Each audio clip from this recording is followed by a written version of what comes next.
Did you know that when Philhealth will ask for several sets of certified true copy of clinical charts, it may mean your doctor and hospital may be in trouble?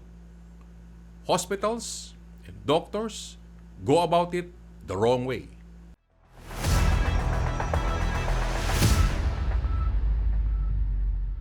Philhealth legal sector has been very visible for the past few years.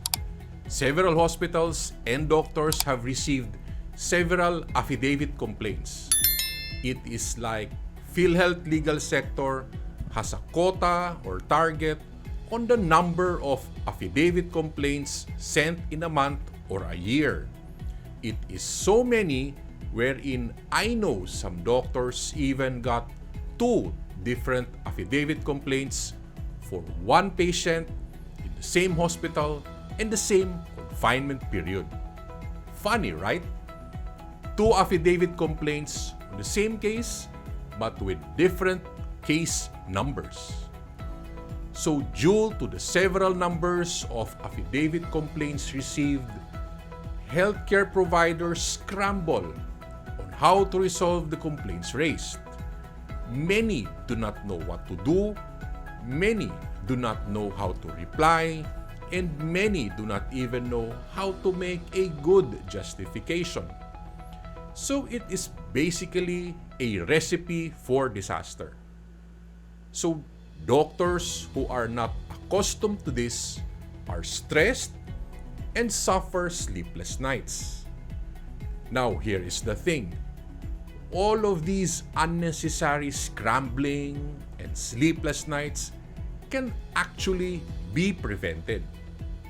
So, first, you need to know that Philhealth legal sector will send an affidavit complaint to you as a doctor or as a hospital once they have completed a fact-finding investigation.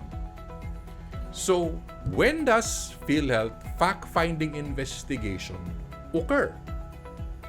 Now, this will happen when Philhealth Regional Office or Philhealth Central Office will ask for several copies of clinical charts.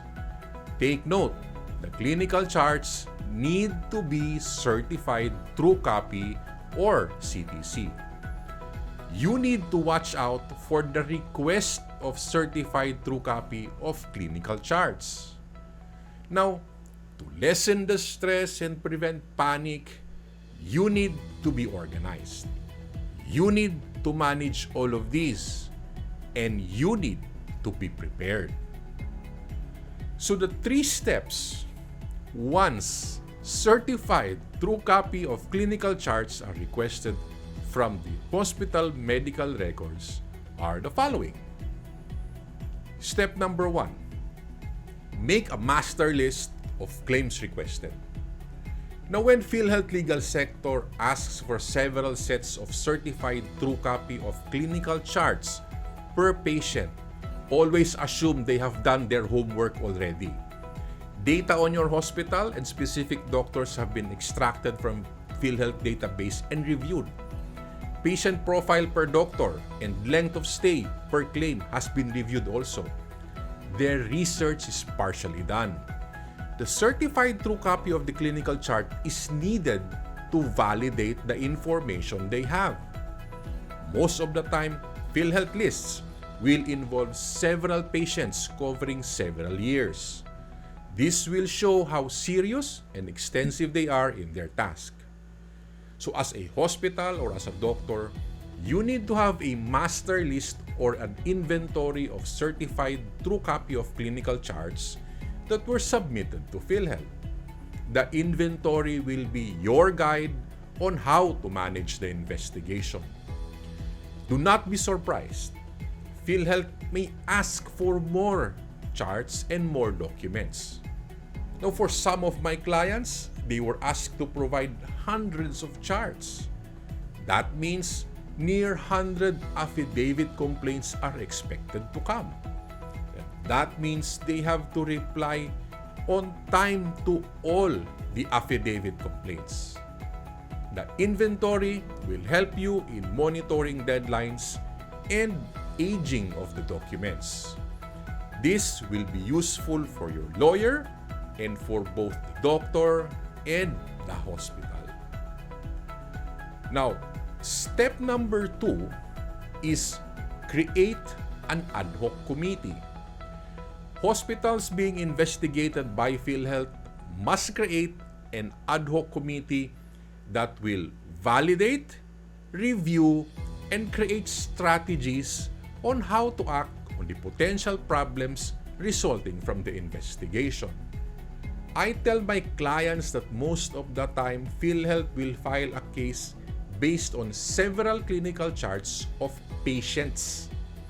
So this will involve several doctors. It is best to expect there will be several affidavits, several verified answers, appeals, and documents required. Expect continuous communication with several doctors involved. If each doctor will have their own lawyer, the more you need to organize. Take note, some doctors may even have cases or problems in the other hospitals. Someone should be on top of things managing all of these involved.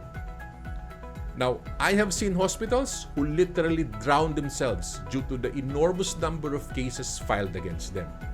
They had no direction, no strategies, and no clear plans. As a result, they got suspended.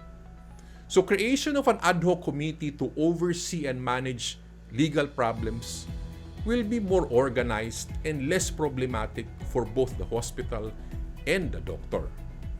It is easier to conduct meetings and create legal strategies. It is easier to predict and prepare for the potential outcome. Which brings us to the next step, step number 3. Hospital and doctors must collaborate. It must be understood that most of the time, Philhealth fact-finding investigation will involve both doctors and hospital. It is best that the hospital and the doctor meet, plan, and decide potential plan of action in case investigation will recommend filing of a case. Now, at the time of fact-finding investigation, both the doctor and the hospital can review the root cause of the problem. So what is the investigation all about? How many claims or charts are involved? How many doctors are involved? How many claims per doctor? Is it upcasing or not? The hospital and the doctor involved in the case must collaborate. So this will result in an organized, uniform, balanced, and strong collaboration. In my experience, doctors and hospitals who do not collaborate commonly have weak and half-baked justifications. Now, there are times both parties blame each other. I have read so many documents with this scenario. It's like a race of stabbing each other at the back. Doctors blame the hospital, and then the hospital blames the doctor. So from Philhealth's standpoint, this kind of reply is like a circus. It is weak and it is poorly done. So it just shows how disorganized both parties are. Most of the time, both hospital and doctor Philhealth accreditation are suspended. So in summary, the 3 steps you need to do in case Philhealth will ask for 4 to 5 sets of certified true copy of clinical charts are the following. Create a master list or an inventory, form an ad hoc committee, and lastly, hospitals and doctors must collaborate. Now, the next video is all about clinical practice guideline in claims processing. This is Coach Doc Ben. See you in the next session.